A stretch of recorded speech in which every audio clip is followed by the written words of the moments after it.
Bon, ça fait longtemps que je voulais parler de ce sujet-là. Un sujet tabou qui va peut-être en choquer certains. J'ai pas le goût d'en parler, mais la rédaction est entamée.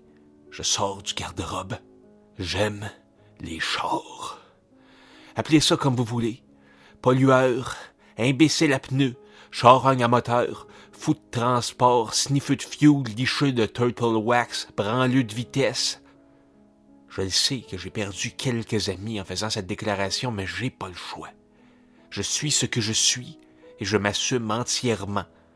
Ça fait depuis trop longtemps que je garde ce secret à l'intérieur. C'est devenu une grosse boule de stress et il paraîtrait que ça occasionne des maladies graves. J'aurais vraiment dû me prendre plus tôt quand je regarde ça. Reste qu'il n'est jamais trop tard pour s'accepter. Ça en était rendu ridicule.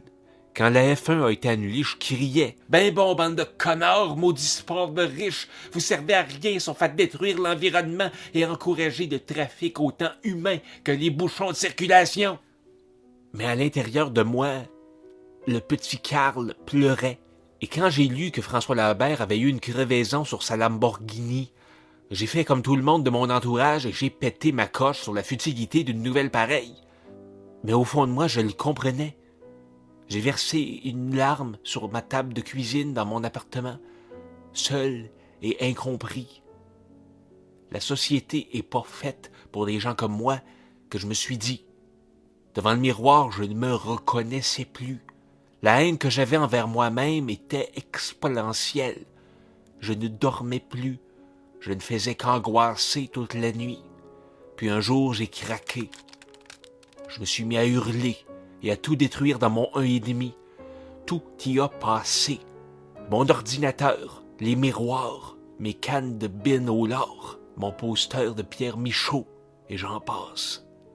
J'étais à ce moment nu et en larmes, entouré de débris et de fèves au lard. Je n'ai pas quitté mon lit pendant 3 jours, sauf pour manger et aller à la toilette.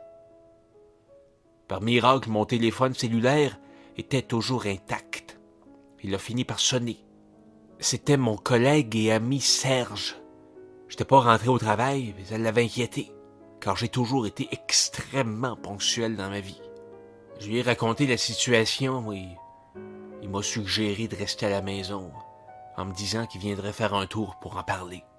Je me suis habillé, fait le ménage et mangé le reste des bines qui étaient au sol que j'avais pas fini de manger dans les derniers jours.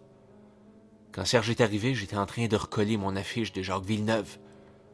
On a jasé de tout et de rien, jusqu'à ce que Serge décide de briser la glace. C'est alors qu'il m'a avoué être un gars de char, lui aussi. J'ai éclaté en sanglots. Il m'a expliqué que c'était pas de ma faute, que c'était pas un choix. J'ai été élevé de cette façon, que c'est normal quand la famille est remplie de mécaniciens. C'est la faute à mes parents. J'ai pigé un mauvais numéro, comme on dit. Il a fini en me prenant dans ses bras et en me disant que ça allait bien aller. J'étais soulagé que quelqu'un enfin me comprenne. Le lendemain après le travail, Serge m'a invité dans un bar, question de relaxer un petit peu. Ce que je me doutais pas, c'est que cette soirée-là allait changer ma vie. J'ai découvert la personne que je suis dans ce bar. Comme vous pouvez deviner, il s'agit d'un bar pour les amateurs d'automobiles comme moi. Je n'avais jamais entendu parler de cet endroit, ni même du quartier dans lequel il se situait. Une place d'environ 4 coins de rue qu'on appelle le garage. La communauté s'est créée aux alentours de 2012 lors des manifestations pour la gratuité scolaire. Des gens avec leur Civic Turbo faisaient aller leur moteur avec leurs 2 steps. Ça a fait un vacarme impressionnant. Ça sonne un peu comme un fusil d'assaut. Les manifestants bloquaient le chemin et ils ont utilisé cette tactique pour tenter d'ouvrir le passage.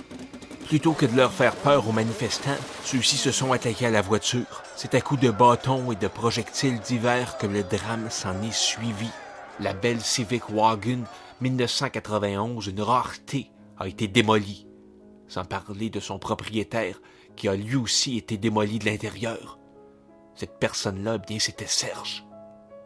Maintenant, il aide des gens comme moi, qui croient qu'il n'y a plus de place pour eux dans ce monde.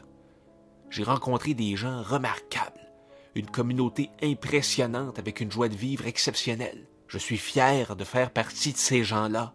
Je n'ai pas peur d'être qui je suis. Je vous le dis ouvertement. Moi, Carl Dello, est un gars de char. Et ça fait un bien énorme. Tout ça grâce à Serge. Merci, Serge. Serge Postigo.